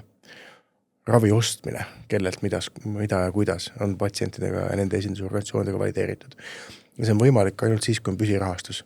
Nüüd püsirahastus on niisugune nagu väga lihtne öelda, et kuulge, et andke onkoloogikale 1 miljoni, me teeme ägedad suvepäevad. Näiteks Taageveres. Aga on võimalik ka öelda, et andke meile 1 miljon, me võtame endale tööle kliinilise spetsialisti, me võtame endale juristi, me võtame endale kellegi järgmised samme tegema ja see on see, mis tegelikult toob riigile tagasi ja toob rohkem ja kiiremini tagasi, sest seal on võimendav funktsioon. Ja see patsiendi, ongi, kui me tahame päriselt patsienti, kes on suutelised kaasa rääkima nendel teemadel, sealt tagant tulebki see patsiendi enda harimine ja need samad ekspertpatsiendid seal juures, et on erinevaid etappe, kuhu me saamegi tõmmata inimese tänavalt, ta peegeldab oma kogemust ja arvamust, aga selleks, et see süsteemselt päriselt oleks osa meie süsteemist, siis süsteemselt osa süsteemist, et siis tõesti, siin ongi vaja investeerida selle jaoks, et oleks pädevad inimesed esindama seda patsientide vaadet üleüldse on ju. Aga ma ei tea, kuidas me sinna jõuame. Sihikindlusega. Ja. Hästi hea, ma põikan siia väikse toreda infokillulist vahel, et mis oli üleeile või. Me saime esimest korda kokku nüüd Eestis tegutsevate patsiendiühingutega, kus oli nii Kingitud Elu, Vähihäirete lastevanemate liit, erinevad regionaalsed ja paikmepõhised organisatsioonid, Vähiliit, meie. Ja tegelikult täna töötame selle nimel, et meil tekiks omavahel nüüd Estkeni juurde selline koostöökogu või ümarlaud, kus kõik tegutsevad organisatsioonid on kaasas, saavad anda sisendit, aga mis sealt nagu paistis oligi see, et me täna oleme ikkagi lihtsalt erinevad organisatsioonid, kes ajavad seda asja, mida neile meeldib ajada, aga sellist nagu strateegilist ühist huvikaitset meil täna vähivaldkonnas ikkagi pigem ei ole, koostööd ei ole, ja ei ole ka väga paljusid teadmisi, oskusi, rääkimata siis vahenditest ja võib-olla võimalustest, et aga see, ma tahaks öelda, et oli hästi oluline samm, et see kohtumine nüüd toimus ja me ühtselt saime aru, et see on ainuke tee, kuidas minna edasi. Ja ma arvan, et see siia peale järjest samm-sammult seda süsteemset koostööd ehitades võiks ka tekkida põhjendatus sellele, et oleks vaja ka raha juurde. Et aga arvestades, kui otsas on igasugused rahad igal pool, siis ma ei kujuta ette, kust see raha siis lõpuks tuleb, aga mulle tundub, et lõpuks on vaja kedagi kuskil riigi tasandil, kes sellesse ise nii väga usub, et on valmis ka neid uksi avama ja selle eest seisma, et patsiendiühendused saaksid rahastuse. Aga täna ma ei ole veel nagu seda inimest veel leidnud, kes tõesti nagu Sotsiaalministeeriumi tasandil läheks ja selle, ma ei tea, strateegilise partnerluse sealt päriselt nagu suudaks ära tuua. Aga jah, see on jälle, ma arvan, väga lihtsustatud vaade kogu sellele asjale, et seal on nii palju erinevaid tegureid, see raha peab millegi arvelt ilmselt tulema. Te võiks enda logole teha update'i siia, et meiega koos. Et see sõnum kogu silmal koos meiega, et kultuuriga arendada. Ma tahtsin öelda, et ma tean päris vähemalt 2 inimest Sotsiaalministeeriumis, kes mitte ainult onkoloogikaga, vaid üldse onkoteemadel väga hästi kaasa mõtlevad. Mõtlejaid on, ja. Väga tublisid. Ja tegelikult see on võib-olla et ei jääks kõlama, et ei ole et keegi ei hooli. Neid, kes hoolivad, on tegelikult minu meelest väga palju, aga kuskilt maalt ka nad ise ütlevad täna, et nagu mingi piir jääb ette, et on vaja nüüd järgmise sellise nagu sõnaõigusega mingid otsustajad, kes sellega veel edasi läheks, et noh, kuni ministrini välja tegelikult selline emotsionaalne heakskiit sellele, et peaks rahastus tulema ja kõik on olemas, aga see ei teki lõpuks ise kuskilt, vaid ikkagi on vaja astuda mingid sammud selle jaoks, et see raha tuleks, aga eks töötame sellega edasi ja kaasamõtlejaid tõesti on. Ja kuidas see ütlus oli, et kultuur sööb strateegiaid hommikusöögiks, muudame siis kultuuri ka jooksvalt. Mart, see mõttemall, et patsientidega koos teha, mitte patsientide jaoks. Mind see väga kõnetab. On sul võib-olla mingisuguseid häid näiteid ka kuskilt maailmast, et mul endal tuleb see Leedu näide praegu meelde, me hiljuti käisime Eskaniga koos Leedus, mis on siis CCC, need on need Comprehensive Cancer Centers, mingi see Balti Põhjamaade koostööformaat on ju ja seal lihtsalt Leedu kohalik kõige suurem organisatsioon, noh, nagu see oli muljetavaldav just selles osas, et kuidas nad ka mõjutavad erinevaid protsesse haiglates väga süsteemselt, on reaalselt haiglate juhtkondadega laua taga regulaarselt, et anda sisendit ja rääkida läbi neid erinevaid tegevusi, et noh, see on see koht, mulle tundub, kuhu meil on ka vaja jõuda. Et täna ikkagi pigem meil küll on patsiendi nõukojad olemas juba kõigi 3 vähikeskuse juures, aga ma ei tea, kas see nagu nende roll ja töö täna on päris veel see, kus ta võiks olla, et nii palju, kui ma olen ka nagu tagasipeegeldust sealt saanud, on ta rohkem olnud siiamaani see, et haiglal on mingid küsimused või vajadused, millega tullakse patsiendi nõukotta, siis seal tehakse selle nimel tasuta tööd ja aidatakse, sest et need on tähtsad teemad ka patsientide jaoks, aga et altpoolt üles teemad jõuaksid, seda liiga palju vist ei ole siiamaani meie kultuuris ka patsiendi nõukodades olnud. Küll aga Pille on nüüd näiteks Tartu Ülikooli juures on ju nüüd eraldi veel vähipatsientide selline töörühm, et seal mulle tundub, nii palju kui ma tean, väga palju küsitakse teie käest, on ju. Aga mulle tundub üldse, et võib-olla üks ka osa, mis on tulnud, on see võib-olla, et kommunikatsioon on ju kõige alus. Et kuidas me mingid asju üldse pilti toome, kuidas me omavahel suhtleme, et noh, et tegelikult kui meil on ainult nagu siuke nagu läbi kriitikajoon kogu aeg, on ju, või noh, mingi selline, kus meil kriitika mina ei ole näinud. Ei ole näinud. Ma olen see optimist. et lihtsalt nagu, no üks on see, et see teine osa ongi see, kuidas sa nagu presenteerid seda mingit asja, teine on see, kuidas seda vastu võetakse. Et mõlemad pooled peavad tegelikult nagu hakkama natukene nagu kasvama.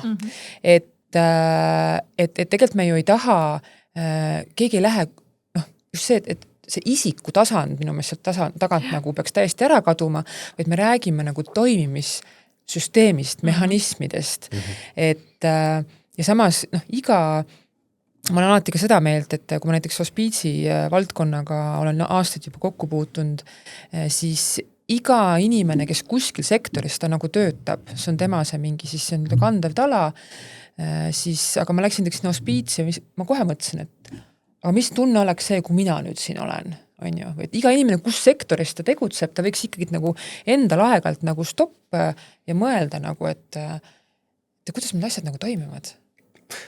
See kodune kasvatus mõjutab hästi palju meid kõiki. Just kui ma Pille sind kuulasin, siis mul tuleb meelde, ma ikka väga väike poiss, kui ma ema-isa õpetasid, et vaatad, kui sa kellelegi näpuga peale näitad, siis me kõik teame, mis siis juhtub. Kui sa kellelegi näitad näpuga, kui sina tee seda paremini, siis samal ajal vaata 3 näppu näitavad enda peale. Ja mis need 3 näppu ütleb, mida mina saan teha. Ja minu elufilosoofis hästi oluline küsimus on alati see, et okei, et mis see on, mida mina saan muuta ja kuidas mina saan panustada.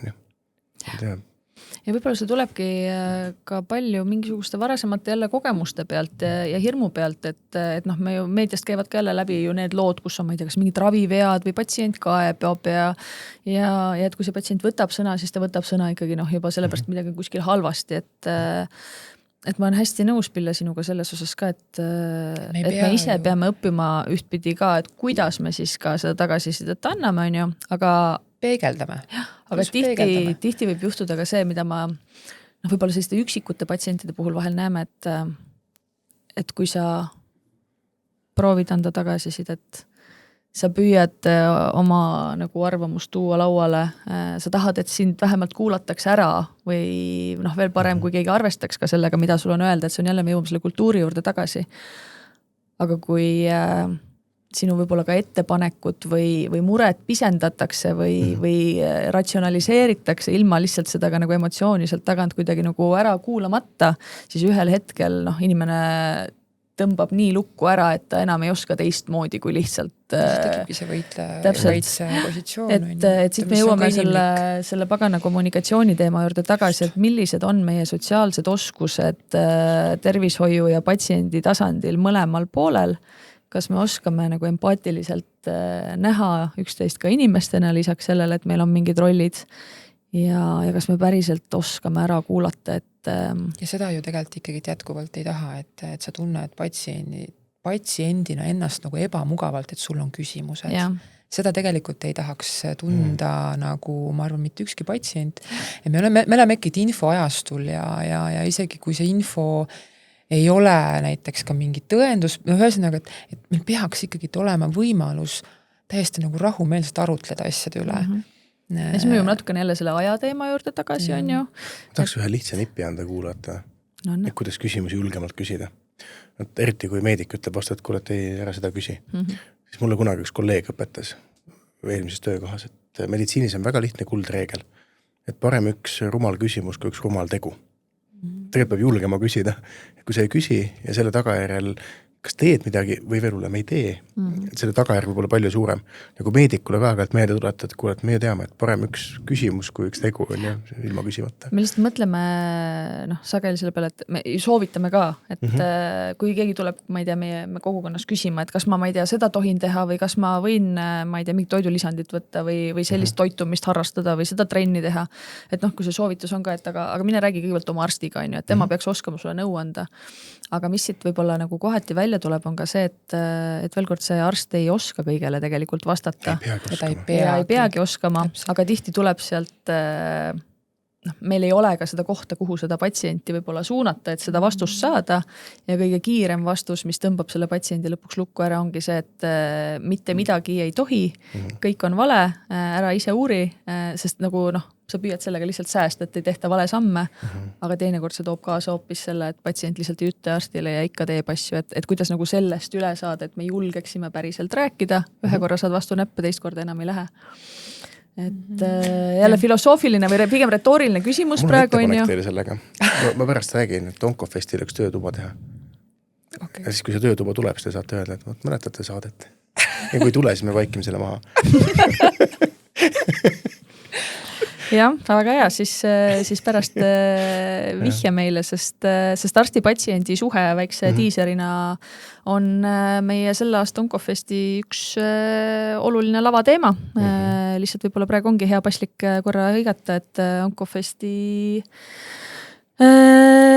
pääsmed ja majutus ja ka tasuta osalemine praegu täie auruga käib, et kes sellel aastal juulikuus tahab osaleda, siis katusteemaks on suhted. Me seekord valisime natukene kitsendada ja seal juures suhe nii iseendaga kui elu, surma ja oma lähedastega, aga seal juures ka töösuhted, arsti-patsiendi suhe, sest lõpuks kogu see elu taandub suhetele ja kui kvaliteetsed need on, et see on see, mida me lahkama läheme ja kindlasti see arsti-patsiendi vaheline usaldus ja teineteisest lugupidav suhtumine, kuidas seda kõike ehitada ja luua on üks olulistest teemadest laval, nii et ma loodan, et ka tuleb kuulama meditsiini-inimesi lisaks patsientidele. Ja kuidas teha koos?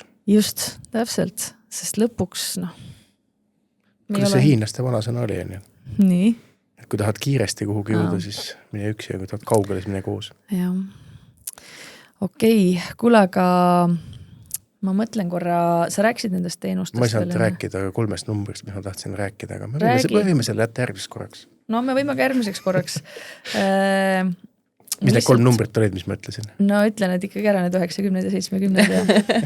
See on 90, 70, 90 põhimõte.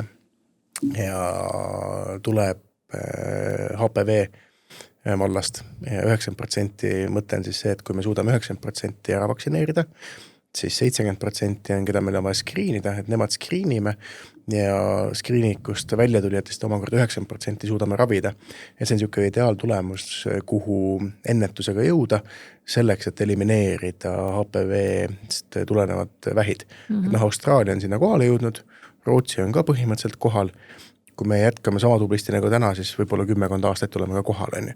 Aga lihtsalt see 90, 70, 90 mõtlemine, et kui mind kutsutakse vaktsineerima, kui ma pean minema sõeluuringule, kui mul on ravi vaja, siis ma saan panustada, et me jõuaks sinna 90, 70, 90-ni. Jah, sest lõpuks kasutame ära ka kõigepealt need võimalused, mis meil on olemas. Väga okei on uusi võimalusi kõike juurde oodata ja soovida, aga jah, tuleb tööd teha ka selle jaoks, et juba olemas olevad võimalused vähiennetamiseks ja kontrolli all hoidmiseks jõuaksid inimesteni. Mul on siin lihtsalt üks väike laegas, mida veel avada. Markus kindlasti juba raputab pead seal. Veel võib, okei. Sa rääkisid enne nendest koodidest, see minu jaoks oli ikka täielik nagu Pandora laegas, kui ma sain aru, kuidas nagu tervishoius kogu see rahastamine on, et iga väike samm on vaata mingisugune kood on ju, mille järgi siis haigla saab raha ja nii edasi. Et sa kõige alguses kirjeldasid seda, et uued teenused, mille eest võiks Tervisekassa maksta. Siis meie väga suur südameteema on jälle ka selline kogemuspõhine tugi, et me räägime vaimsest tervisest, me räägime paremast elukvaliteedist, meil on vaimse tervise spetsialistide põud, nõudlus on palju suurem, kui on pakkumine, rääkimata siis kuidagi vähile spetsialiseerunud toe olemasolust, mida on ülivähe, et kogemusnõustamine täna pigem on olnud see tendents meie haiglate juures, et need üksikud, kes seal olid, need on ka laiali saadetud täna rahapuuduses. Et täna nagu süsteemi osana meil kogemusnõustajaid praktiliselt vähikontekstis ei ole.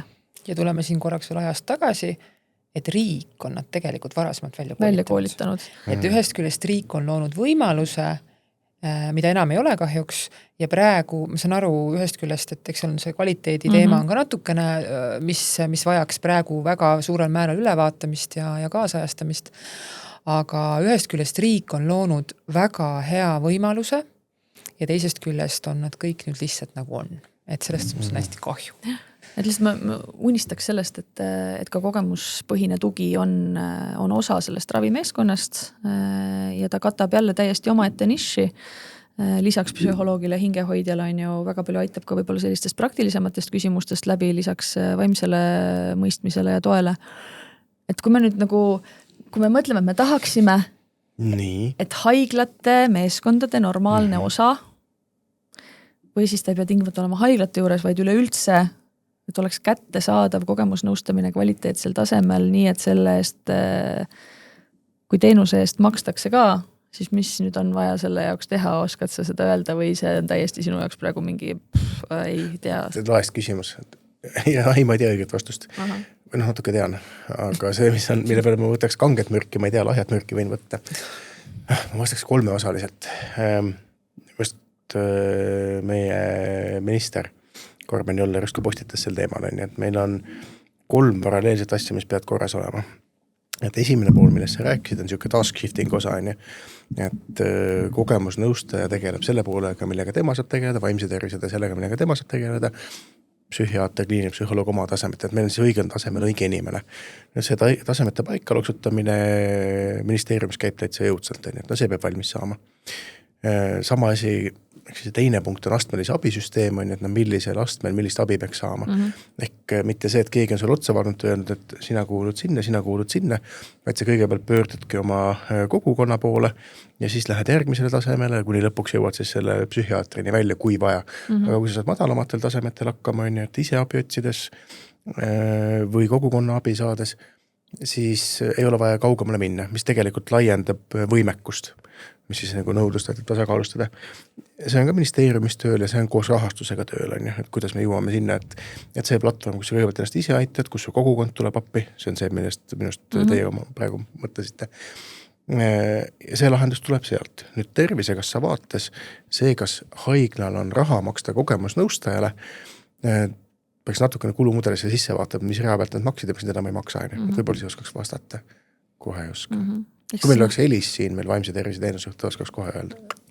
Mõtlen, et tegelikult seda võiks lihtsalt välja otsida, et see on teenusena, ma millegust arvan, et see on olemas ikkagi teenusena. Tegelikult see, iga asja selles mõttes kõik täiesti erinevad ja et meie just nagu oma kogukonnas ju räägime, et tegelikult et hästi hea tervik on see, kui sa proovidki nad kõik ära, eks ju, selle kogemusnõustamise, psühholoogi, no psühhiaater on juba eraldi teema, see on siis, kui läheb, et selles mõttes osad kasutavad tõesti seda nagu paralleelselt üheaegselt, sellepärast, et hingehoid sinna veel kõrvale on ju, sest et lihtsalt see, mida sa sealt saad, see on kõigi nende 3 asja puhul on täiesti kardinaalselt nagu erinev, aga nad on äärmiselt vajalikud. Ja kõik ei vaja, aga kõik ei pruugi kõike vajada, on ju, ja lihtsalt võib-olla psühholoogi juurde võib-olla tänu sellele jõuabki vähem inimesi, et ta tegelikult saab ja see parandab võimekust.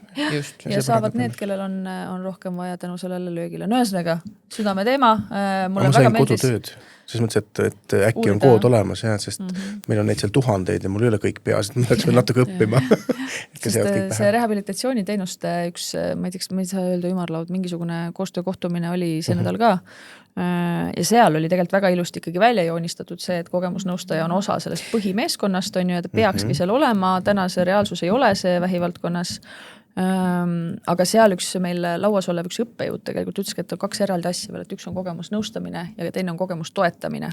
Vaata, mina miskipärast ütlengi seda, et see kogemusnõustaja termin on tegelikult vale termin. Ta on lingvistiliselt meil ikkagi nagu vale, sest tegelikult sa ei lähe oma kogemuse pealt, kogemus on unikaalne. Selles mõttes, et jah, inimene, kes tuleb sinu juurde, kui nii-öelda siis just kogemusnõustaja teenuse juurde teenust saama, loomulikult tal on ju võimalus küsida sinu kogemuse kohta, aga sa ei nõusta, sa tegelikult annad talle nagu edasi, sa peegeldad talle oma kogemust. Mina ütlen just, et see on seesama see kogemuskaaslane, ehk siis seal tekib see mõistmisruum on oluliselt nagu teine, tabud on täiesti seal maha kukkunud.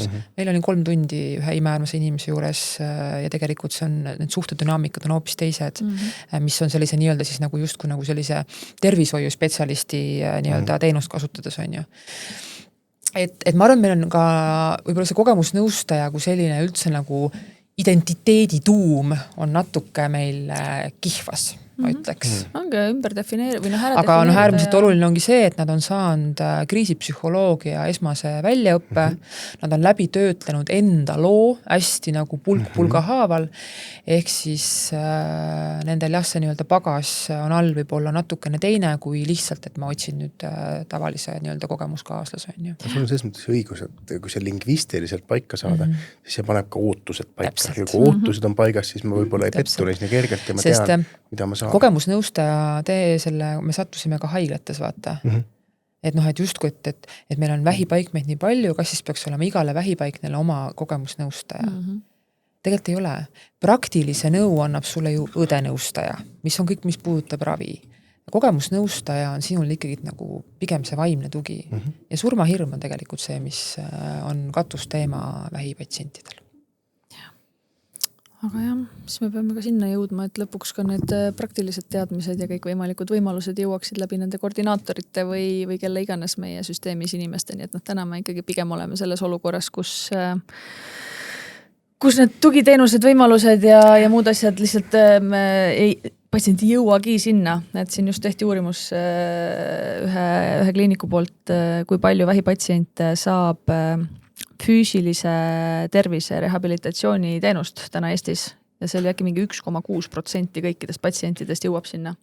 Et see on jälle, ja ma arvan, asi ei ole mitte selles, et meil ei oleks nagu võimalus seda pakkuda, vaid pigem see nagu ahel, mis sammudega sa selleni jõuad, kas sa saad aru, et sul see võimalus üldse on, kas keegi sind sinna suunab, kas keegi sind selles osas nagu see esmast nõustamist teeb, et ka see, et seal samas rehabilitatsiooni ümarlauas oli ka jälle üks juhtumi koordinaator PERH-ist, kes nagu laiemalt selle rehabilitatsiooni teenustega tegeleb ja ta ütles, et onkopatsient ei jõua lihtsalt, et teistest haigustest või nagu, et mujalt jõutakse, aga millegi pärast onkost patsiendid ei jõua ja ta ei saa aru, et kus see on, et nad on käinud arstidega rääkimas, aga mingi tükk on sealt kuskilt vahelt järelikult puudu. Seda ei ole me sinna teekonna peale koos joonistanud. Jah, just.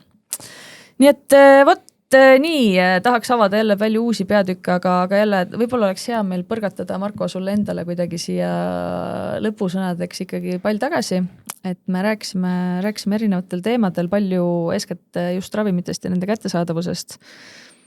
Mis sinu selline unistus on, et lähima 5 aasta jooksul meie tervishoiusüsteemis paremaks läheb mingi top 3 või midagi, millesse sa ka päriselt usud, et see ära juhtub? Ma ei saaks öelda, ma olen kergeusklik, aga ma olen optimist. ma alustan kaugemalt. Ma eile avastasin ennast mõtte pealt, et mul on järgmine kireteema ikkagi sügaval hinge pugenud. Et kui ma näiteks võisin 2 aastat tagasi öelda, et ma olen tõsine kiirabi fänn, mulle hullult meeldib, et ma võiksin kiirabi tööd teha kogu aeg. Ja eile ühest vestlusest välja astudes mõtlesin, et pagan, et see onkoteema on mulle ka väga hinge pugenud. Et aasta tagasi ma veel nii kindlalt seda ei saanud öelda. Aga nüüd 5 asja, mida ma tahaks tänasest vaatenurgast. 5 aasta pärast peab saama küsida patsientidelt nende kogemust, nii premmina kui prommina, et mida nad tundsid. Vähem kui 5 aasta pärast peab saama tulemuspõhiselt ravimitest maksta. Ehk see, kes saab abi, tema ravi eest makstakse piisavalt, et see ravi oleks järgmistele kätte saadav.